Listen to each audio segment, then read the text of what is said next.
So Mahmoud Khalil has finally spoken out. This is the Columbia University graduate who is facing deportation on no evidence. He's not being charged of any crimes. Their accusation is that he is linked with Hamas and has been supporting Hamas and is pro terror, whatever. So, just real quick, he is 30 years old. He is from Syria. He graduated with, I believe, his master's from Columbia University. And he is married to a U.S. citizen, and he is on a permanent green card. When he was initially arrested, they thought he had a visa, and they thought it was just going to be an easy yoink and dump. But they found out, they're like, wait, he has a green card? We'll just revoke that. So again, no evidence. And also, his wife is 8 months pregnant. So, in a month, they are looking to have a kid. And he is facing deportation back to Syria. And if you know anything about Syria, it's a war zone. If you don't know anything about Syria, it's a war zone.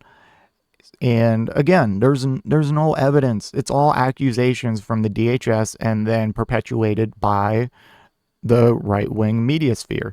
It's as simple as that. There's no videos, photos, transcripts, or anything of him doing any like remotely pro Hamas or pro terror things. He is pro Palestinian, but our government, sadly, Democrats and Republicans, view pro Palestinian as pro Hamas. All right. And I don't know how you win against that because both sides are just going to endlessly slander you because we are bought and paid for by APAC. So let's read this from the AP. The title is Columbia University student says his detention is indicative of anti-Palestinian racism in the U.S. A Columbia University student arrested and threatened with deportation for his role in campus protests against Israel gave his first public statement Tuesday, saying that his detention is indicative of anti-Palestinian racism demonstrated by both the Trump and Biden administrations. Absolutely true. Joe Biden's hands are not clean here. He was I don't want to say just as bad because he wasn't cracking down to the point of trying to revoke fucking permanent green card residents with no evidence of crime or even providing evidence for their accusations. My unjust detention is indicative of anti-Palestinian racism that both the Biden and Trump administrations have demonstrated over the past 16 months as the U.S. has continued to supply Israel with weapons to kill Palestinians and prevented international intervention. That's all true, okay? Go look at the statistics. Even on the low end, you're looking at like 40,000 innocent Palestinians killed, and on the high end, over 200,000. They've cut off food, fuel, water, electricity. They are bombing indiscriminately. Like 80 plus percent of Gaza is leveled. You can't convince me that it's terrible. It's awful. But that's not the point of this video. Point of this video is to talk about the person who is, trying to say, hey, we shouldn't be funding a fucking genocide. For decades, anti-Palestinian racism has driven efforts to expand U.S. laws and practices that are used to violently repress Palestinians, Arab Americans, and other communities. That is precisely why I'm being targeted. Absolutely true. And they even admitted that basically. They said, yeah, we don't have any evidence or we're not charging him. We don't like his speech because it's pro-Hamas, even though it's not. So we're going to deport him. And he is not going to be the last. We are going to continue to deport anyone who is pro-Hamas. And as I said, both sides have pretty much indiscriminately labeled pro-Palestinians or any sense of anti-Israel, anti-genocide protest as pro-terror. So, like, when you hear even mainstream media on both sides, when you hear them talk about this, you need to understand that pro-Palestinian is not pro-Hamas. And if they're going around saying someone's a terrorist or pro-Hamas, you should really dig into the background of that person and just realize they were pro-Palestinian and protesting a genocide.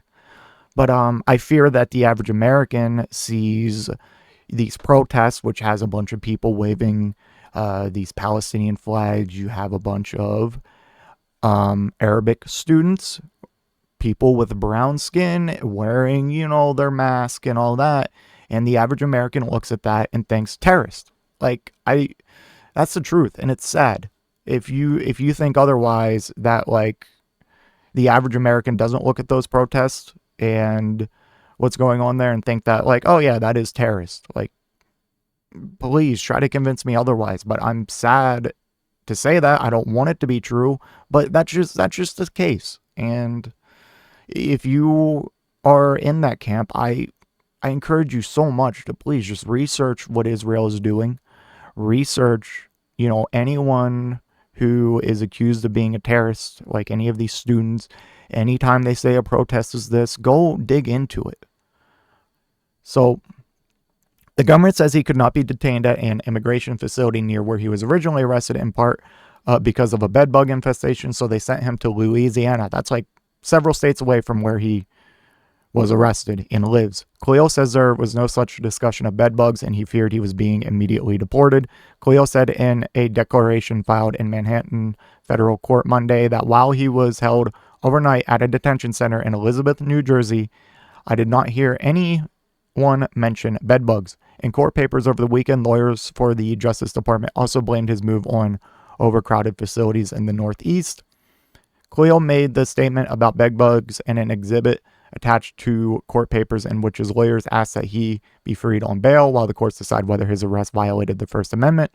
The lawyers have also asked a judge to widen the effect of any order to stop the U.S. government from arresting, detaining, and removing non-citizens who engage in constitutionally protected expressive activity in the United States in support of Palestinian rights or critical of Israel. Khalil said in court records that he was put in a van when he was taken away from the Elizabeth facility, and he asked if he was being returned to FBI headquarters in Manhattan, where he was taken immediately after his arrest. I was told, no, we are going to JFK Airport. I was afraid they were going to try to deport me, he recalled. Of his time spent at the Elizabeth facility, he wrote, I was in a waiting room with about 10 other people. We slept on the ground, even though it was cold inside the room. There were no beds, mattresses, or blankets. Can't even treat these people who aren't criminals, who was not even being accused of being a criminal. Like, there's no crimes or charges being brought against them. And they're treating them like animals. This is insane. This is our government doing this. And it's just casual whatever. Wake up, man. Jesus, this is crazy. Khalil, in the letter released by his attorneys on Tuesday, said, I see in my circumstances similarity to Israel's use of administrative detention, imprisonment without trial or charge, to strip Palestinians of their rights. For Palestinians, imprisonment without due process is commonplace.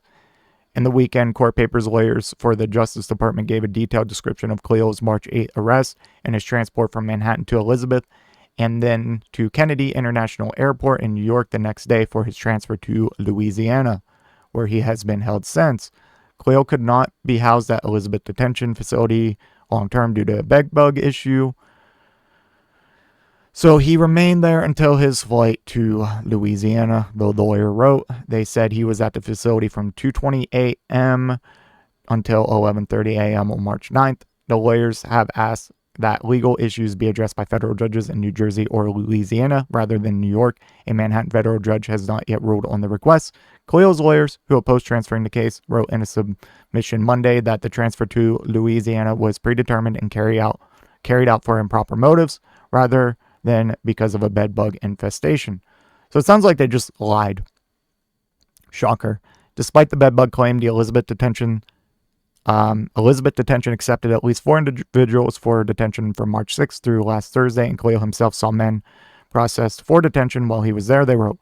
Khalil, in a letter released by his attorney on Tuesday, also referenced a wave of Israel strikes across Gaza, ending the ceasefire on Monday night, and called it a moral imperative to continue push for freedom for Palestinians. With January's ceasefire now broken, parents in Gaza once again cradling 2 small shrouds and families are forced away starvation and displacement against bombs. He said, it is our moral imperative to persist in the struggle for their complete freedom. So yeah, anyone who's defending this still, come give me your best reason, because right now it seems like that I'm not going to have the argument on student visas right now because student visas can be easily revoked for pretty much any reason. We're on permanent green card residence right now. Okay, these are like one rung down from an official U.S. citizen. A permanent resident has, I mean, anyone here, whatever status, has full constitutional rights on paper, but that's not always the case. But a permanent green card resident absolutely does have First Amendment rights. They are allowed to protest, express freedom of speech, whatever. And yeah, like, if you're going to try to throw this guy back to a war zone, separate him from his 8-month pregnant wife, like, at least show me some videos, transcripts, show me something of him actually supporting Hamas. Even then, if it's not material, like direct, like support, like, sorry, that's the First Amendment too. No, I'm not supporting Hamas. I hate Hamas. Hamas is a terrorist group. But I believe in the First Amendment, even if I don't agree with the cause. I don't agree with anything pro-Hamas. I agree with pro-Palestinian, but not pro-Hamas. But either way, First Amendment. And again, this guy is pro-Palestinian. There is no evidence or anything directly that there's nothing. They have nothing on him, all right? It's sad, man. 8-month pregnant wife, and this dude's not even being charged of a freaking crime. And they're trying to send him to a war zone. What happened to family values, man? This is like the perfect immigrant. You know, aside from speech that you don't like, you know, just saying, hey, we shouldn't fund a genocide. But this is like the perfect immigrant. He came here. He got educated. He married. You know, he lives with his wife. And he's about to have a kid. Isn't that like family values? Isn't that like your entire thing? Guess not.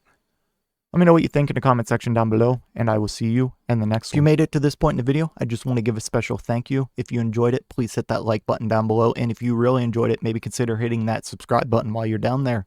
I want to hear your thoughts in the comment section. I will try to reply to any and all comments that I can. Until next time, watch that video on screen.